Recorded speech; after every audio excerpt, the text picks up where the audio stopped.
तो मेरी शादी तो आपको पता नहीं है, पड़ोस में जब बारात लेकर आते हैं और वो भी घोड़े पर कम गधे पर आप लोग बैठकर ज्यादा आते हैं। कैसा लगा मेरा मजाक?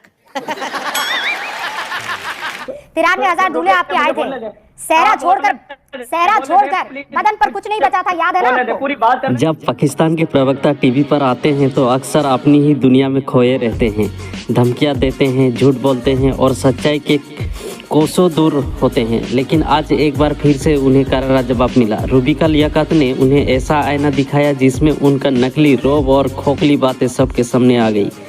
जब उन्होंने भारत को आंखें दिखाने की कोशिश की तो जवाब मिला, आप लोग तो बारात गधे लेकर आते हैं। लेकिन क्योंकि आपने बड़ा अटैकिंग मोड में, आप इसी चीज में तो आपकी जुबान सर टाई की तरह लंबी होती है, प्रॉब्लम है, लेकिन ज़हनियत जो है वो चने के दाने जितनी होती है, चने जितनी होती है। नहीं, लंबी नहीं होती है कि ठीक है। अब मैं आपको एक बात बता देती हूँ, आप ये कह रहे हैं कि जमाना आगे निकल गया है, आप लोग तो अभी भी पीछे हैं ना। पूरी बात करने दें मुझे। डॉक्टर इरशाद अभी भी पीछे है ना, आप लोगों को सच में खौफ नहीं है? आपको अपनी आवाम की चिंता है कि नहीं? वो बुज़दिल आपका आर्मी जनरल चीफ है ना, आर्मी चीफ जो है वो अपने बच्चों को, अपने परिवार वालों को भेज चुका है। डॉक्टर इरशाद आप फिक्र करें, अपने घर की, अपनी फैमिली की, वो भेज चुका है। मुझे बोलने दो। आसिम मुनीर अपने परिवार को सेफ जगह भेज चुके हैं। कौन है ये लोग? कहाँ से आते हैं? दूल्हे बन के एक दफा नहीं, दो दफा नहीं, तीन दफा नहीं, 4 दफा हम दूल्हा बनेंगे। उसके बाद जब मन नहीं भरेगा तो और फिर गधी पर चढ़ेंगे और फिर दूल्हा बनकर वापस आएंगे। आपको पता है ना क्या हाल हुआ था यहाँ पर? मैंने ऐसे गैर महज़िब अल्फाज इस्तेमाल नहीं करूंगा जैसे आप कर रही हैं। मैं बात ये कर रहा हूँ, देखिए कि हम बड़े इत्मीनान और एहतराम के साथ बात करते हैं। मैं ये कह रहा था कि देखिए हमारे तो बच्चों की शादी हो तो पूरा शहर लरज़ उठता है फायरिंग से, तो जब हम किसी के घर बारात लेकर के जाएंगे पड़ोसी के घर तो फिर क्या होगा? आप ऐसा वक्त खुदा ना लाए कि हमारी आपकी जंग हो, खुदा ना करे कि हम लड़ें।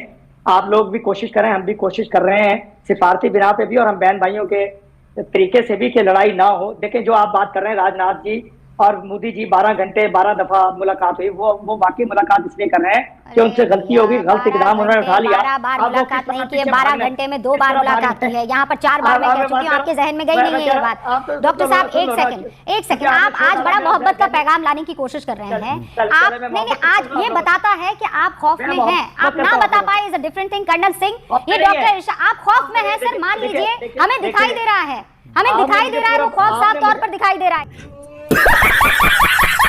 ये 2025 का पाकिस्तान है, ये आपको नानी याद दिलवाएगा, आप बेफिक्र रहिए। खुदा की कसम भागेंगे, तुम्हें छोड़ करके भागेंगे। आप कहां से याद दिला देंगे नानी? अभी आप देखती जाइए, एक नानी आपके पास भाग। सुनिए आप नहीं, गिदर बच के नहीं, पिताजी से ऐसे बात करते हैं। पहली बात बांग्लादेश से एक नानी भगाई आपकी, बांग्लादेश की हालत देख लीजिए, हालत देख लीजिए। आपकी नानी आपकी गोद में, आपकी नानी की तरफ तो जाइए मत सर, आप नानी की तरफ मत जाइए। वो आप देखिए, आपके अपने आपके साथ नहीं रह रहे। अगली नानी हम बताएंगे कौन सी आपकी, कैसे नहीं जाएंगे नानी के बगैर? खौफ नहीं है आपकी नानी आपकी गोद में, अगर वो बॉम्ब अपने जिस्म पर बांध दिया है तो मैं क्या करूं? वो आसिम मुनीर आपसे बेहतर निकला। आप बैठे हैं बॉम्ब बांधकर अपने जिस्म पर और परिवार वालों के। वो आसिम मुनीर क्यों भेज रहा है अपने परिवार को बाहर?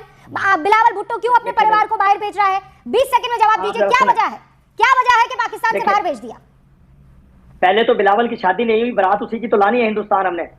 वो उसकी फैमिली नहीं है, उसकी बहन है, उसकी शादी हुई है कनाडा में, वो रहती है वहाँ। वालिद उसके सदर पाकिस्तान है, आसिफ अली जरदारी। आसफा भुट्टी यहाँ की लीडर है, MNA है, वो असेंबली में बैठी है आज भी।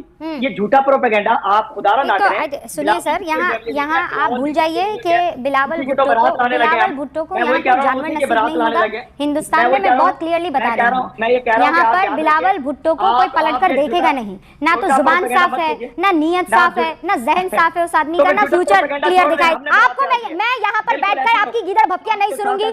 आप वो लोग हैं जो लातों के भूत है, बातों से नहीं मानते हैं। आप वो लोग हैं जिनको सच में प्यासा मरने की जरूरत है। आप वो लोग हैं जो आतंकियों के तलवे चाटते हैं। आप वो लोग हैं जो आतंकियों को दामाद बनाकर रखते हैं। आप वो लोग हैं जो कि अपनी आर्मी के आतंक नंगे नाच को देखना पसंद नहीं करते हैं और देखते हैं तो गिकी बांधकर चुप बैठ जाते हैं। आप वो लोग हैं जो उस आदमी के अंडर रहते हैं जो अपने परिवार को भगा देता है जब वॉर का टाइम आता है। आप जैसी बुज़दिल कौम किसी ने नहीं देखी है। आप वो लोग हैं जो बलोचों की छाती पर नाचते हैं। आप वो लोग हैं जो पाकिस्तान ऑक्युपाइड कश्मीर के औरतों को, उनके बच्चों को, उनके भाइयों को अगवा करके ले जाते हैं। वो कौम के लोग हैं जिनको तो खुदा भी माफ नहीं करेगा, दोज़ख में भी जगह नहीं देगा। आप वो कौम है। कोई आदमी आपके साथ रहना नहीं चाहता है, कोई मुल्क आपके साथ खड़े रहना नहीं चाहता है। आप वो मुल्क है जो इतना बड़ा नासूर इस दुनिया के मैप पर बनकर रह गया है कि कोई आदमी आपके साथ खड़ा नहीं रहना चाहता है। बल्किस्तान की, मैं आपके पाकिस्तान की कोई बाशिंदा नहीं हूँ जो डर के भाग जाऊं। मैं असीम मुनीर का परिवार नहीं हूँ कि डर के भाग जाऊं। मैं रुबिका लियाकत हूँ, हिंदुस्तान माँ भारती की बेटी हूँ, यहीं बैठी हूँ और यहीं आपसे बात कर रही हूँ आंखों में आंखें डालकर। समझे आप? वो पाकिस्तान जिसका बेटा अपने आप को बता रहे हैं, उस बाप की बेटी हूँ मैं। जिस पाकिस्तान को आप अपना बाप बता रहे हैं, उस बाप की बेटी हूँ मैं। याद रखिएगा, कहीं नहीं जा रही, यहीं बैठी हुई हूँ और बार बार बुलाकर आपको इसी तरह एक्सपोज करूंगी। याद रखिएगा डॉक्टर इरशाद, इसी तरीके से एक्सपोज करती रहूंगी, कोई ऑफ नहीं कर रही हूँ। Not even for a second, not even for a second. आपके सुनिए, ये जो आपके पाव भर के बम है ना, बिल्कुल, आप अपने ही ऊपर फेंके चले जा रहे हैं, पाव भर के बम।